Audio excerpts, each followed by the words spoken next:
നമ്മുടെ നാട്ടിലെ റെയിൽപാളത്തിലൂടെ ഓടിപ്പോകുന്ന ട്രെയിനുകൾക്ക് ഒരുപക്ഷെ നമ്മളെയോ നമ്മളുടെ വേവലാതികളെയോ അറിയില്ലായിരിക്കും.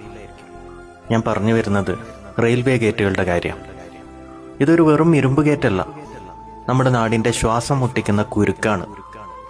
അടുത്തടുത്തായി 2-3 ഗേറ്റുകൾ, എന്നും ഗേറ്റ് അടക്കലും തുറക്കലും തന്നെ പരിപാടി. ഓരോ തവണയും ആ റെയിൽവേ ഗേറ്റ് താഴുമ്പോൾ അവിടെ കുടുങ്ങുന്നത് വെറും വാഹനങ്ങളല്ല, ആ നാടിൻ്റെ ശ്വാസം തന്നെയാണ്.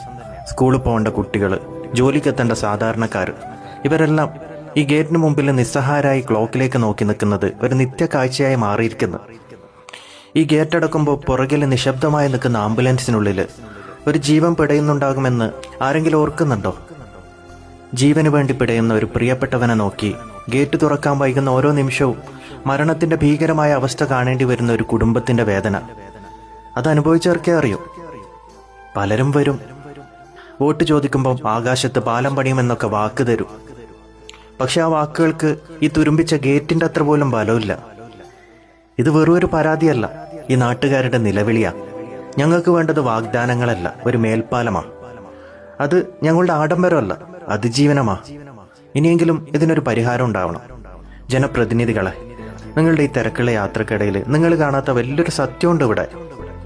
ഒരു നാടിന്റെ മുഴുവൻ സുരക്ഷയും പ്രതീക്ഷയും ഈ ഗേറ്റിനപ്പുറത്ത് ശ്വാസം മുട്ടി നിൽക്കുക.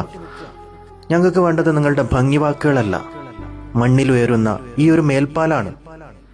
ഇനിയെങ്കിൽ ഇതിനൊരു പരിഹാരം ഉണ്ടാവണം. വീഡിയോ ഇഷ്ടമായാൽ ലൈക്ക് ചെയ്യാനും ഷെയർ ചെയ്യാനും സബ്സ്ക്രൈബ് ചെയ്യാനും മറക്കരുത്. നന്ദി, നമസ്കാരം.